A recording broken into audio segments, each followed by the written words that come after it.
Assalamualaikum warahmatullahi wabarakatuh. Perkenalkan, nama saya Sinda Juarini dari kelas PGNIG. Di sini saya akan membuat video untuk memenuhi tugas ujian akhir semester Ilmu Tauhid.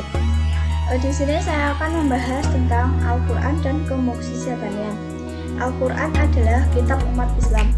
Umat Islam percaya bahwa Al-Quran adalah pedoman umat Islam, terlebih umat Islam di seluruh dunia.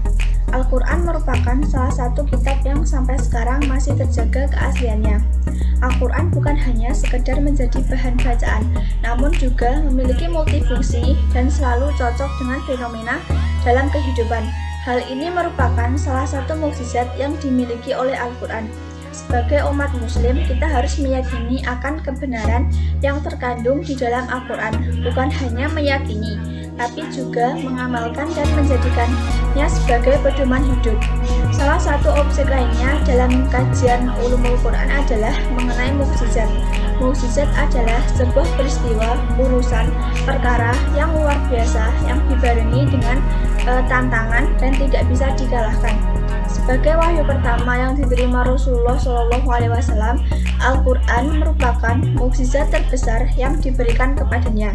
Mukjizat ini diturunkan untuk menjadi tuntunan hidup umat Islam dalam menjalankan kehidupan di dunia. Segala permasalahan dan solusi hidup manusia tercantum dalam kitab ini.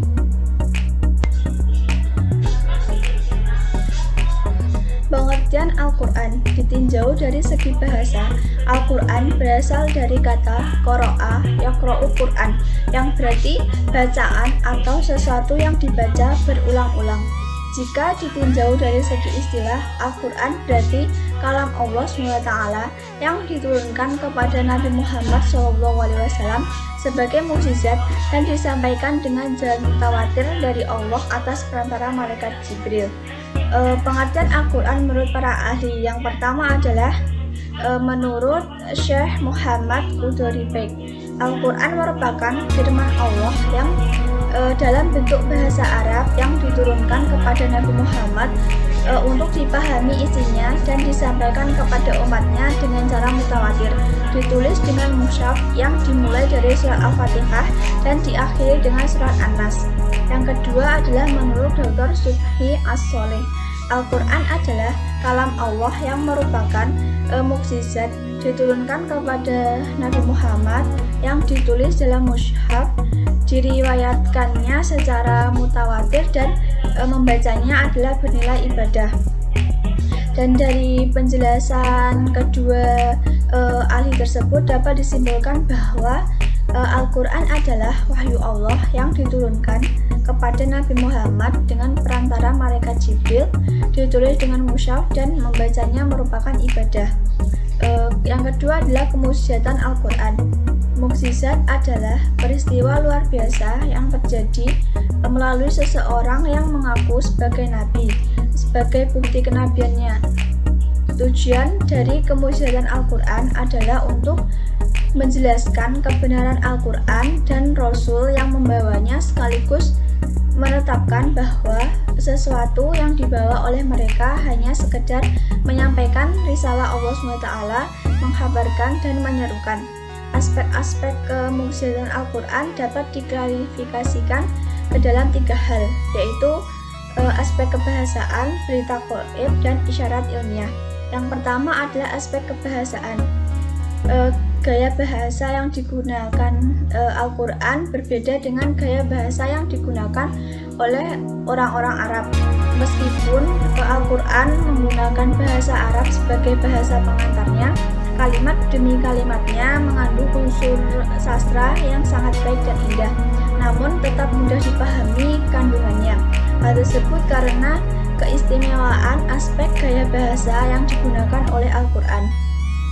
Yang kedua adalah aspek berita gaib. Yang pertama, berita gaib pada masa lampau. Salah satu kekuatan Al-Quran yang sekaligus menjadi mukjizatnya adalah pemaparan kisah-kisah lama yang sudah tidak hidup lagi dalam cerita-cerita Arab saat itu dan tidak mungkin akan ditemukan secara keseluruhan dalam kajian-kajian kesejarahan. Contohnya adalah kisah-kisah Yang pertama kisah Nabi Nuh, kisah kaum Ad dan Tsamud, serta kehancuran kota Iran, tenggelam dan selamatnya jasad Fir'aun. Yang kedua adalah berita gaib masa datang. Selain menyangkut peristiwa-peristiwa silam lewat berbagai kisah, Al-Quran juga mengungkapkan peristiwa-peristiwa yang akan terjadi baik di dunia maupun di akhirat nanti. Beberapa peristiwa yang sudah terbukti dalam sejarah, contohnya adalah kemenangan umat Islam atas Quraisy, kemenangan Romawi setelah kekalahannya, dan kemenangan umat Islam. Yang ketiga adalah aspek isyarat ilmiah. Aspek lain dari kemukjizatan Al-Quran adalah banyaknya isyarat ilmiah yang dikemukakan di dalamnya, yang semuanya belum diketahui manusia kecuali pada abad-abad bahkan tahun-tahun terakhir ini. Nabi Muhammad tentu saja tidak akan mengetahuinya. Jika tidak diberi wahyu oleh Allah SWT, isyarat ilmiah dapat dilihat dalam berbagai bidang pengetahuan. Misalnya yang pertama astronomi, contohnya penciptaan alam, teori Big Bang, lapisan gas sebelum penciptaan galaksi, bentuk bulat oval bumi, rotasi matahari. Dalam ilmu geologi adalah gunung-gunung sebagai pasak, gunung-gunung berdiri tegak.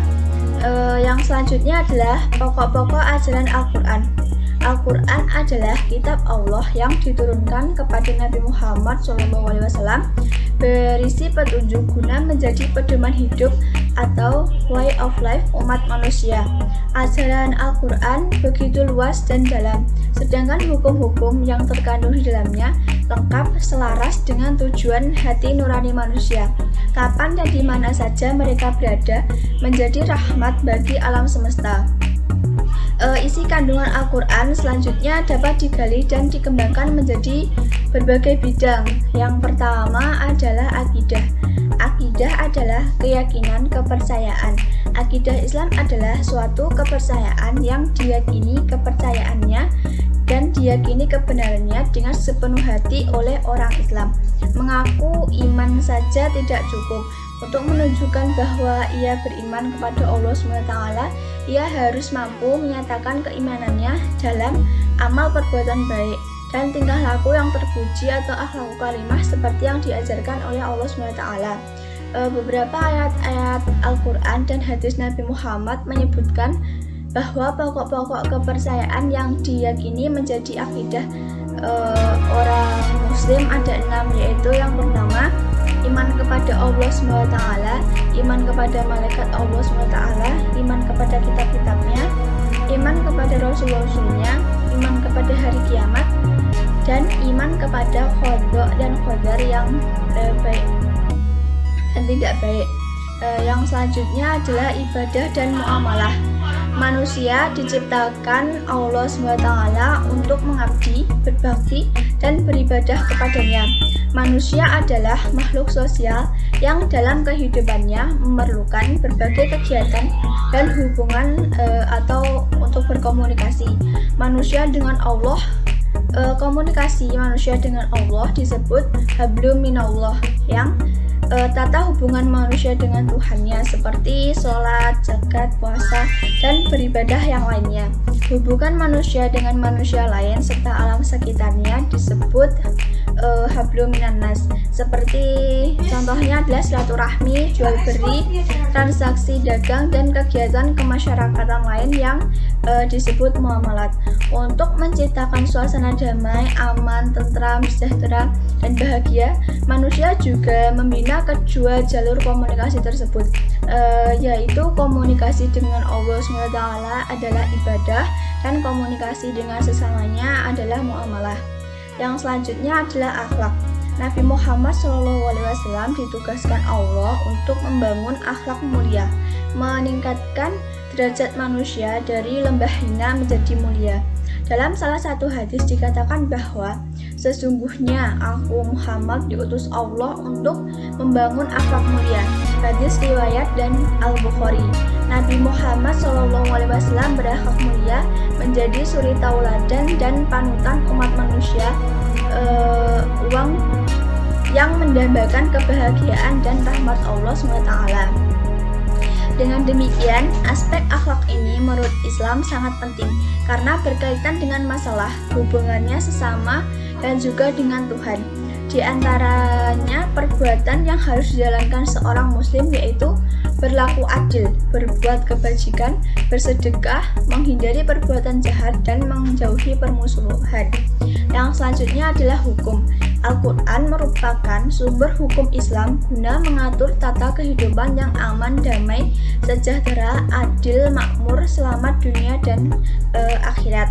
Secara garis besar, Al-Quran mengatur beberapa ketentuan tentang hukum-hukum perkawinan, perceraian, waris, perjanjian, perdana, perdata, perang, ketentuan mengenai prinsip-prinsip musyawarah, demokrasi, dan lain sebagainya. Yang selanjutnya adalah tentang sejarah. Di samping pokok-pokok ajaran dan hukum Islam, Al-Quran juga mengandung banyak peristiwa sejarah, kisah para nabi dan umat manusia zaman dahulu. Fungsi sejarah ialah untuk menjadi pelajaran baik, yang baik ditiru dan yang tidak baik ditinggalkan. Sejarah kisah para nabi dan umat-umat terdahulu banyak diterangkan dalam Al-Quran. Antara lain yaitu contohnya kisah tenggelamnya kaum Nabi Nuh yang dijelaskan pada surat Al-Furqan ayat 37. Kisah kaum Ad dan Samud yang dijelaskan dalam surat Al-Furqan ayat 38. Yang selanjutnya adalah dasar-dasar ilmu pengetahuan dan teknologi.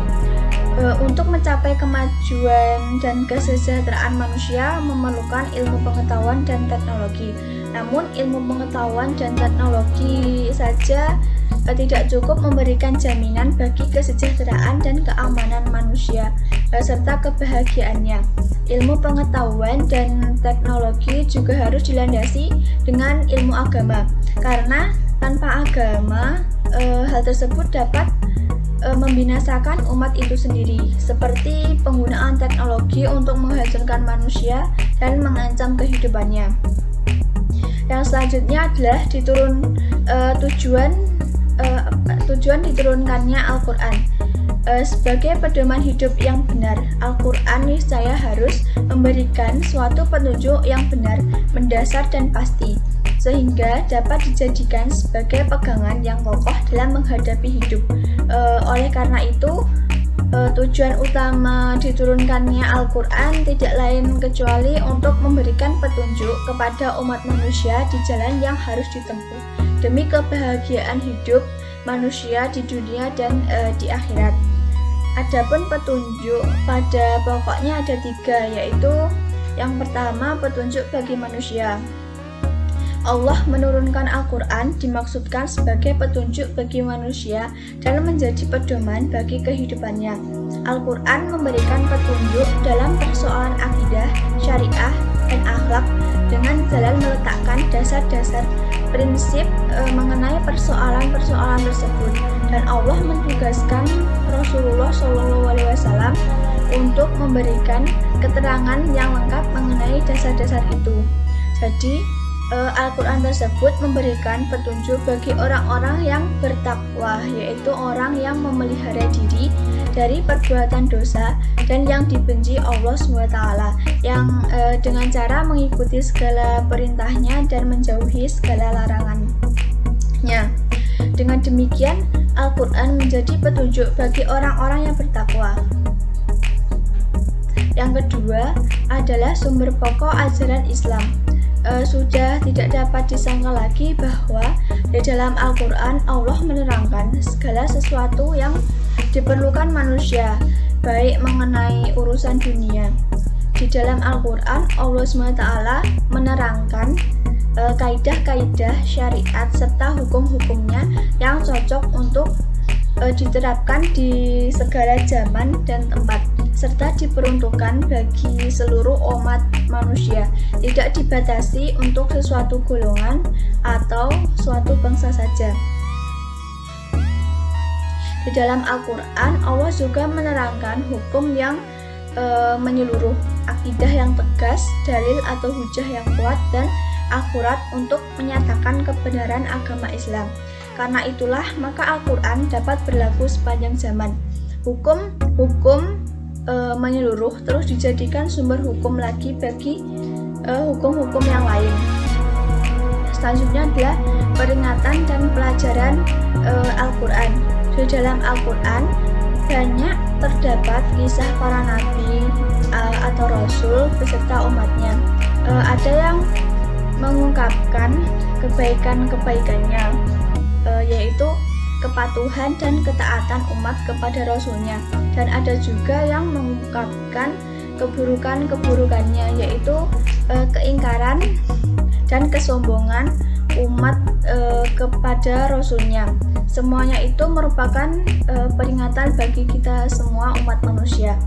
Kisah-kisah dalam Al-Quran tidak hanya dimaksudkan untuk menguraikan sejarah saja, melainkan yang terpenting adalah sebagai gambaran bagaimana cara yang ditempuh para nabi atau rasul terdahulu dalam mengembangkan dan menyeru kepada kebenaran, juga bagaimana tantangan dan juga penderitaan yang mereka hadapi, yang merupakan peringatan dan pelajaran yang sangat berharga bagi umat yang membawa kebenaran yang hakiki.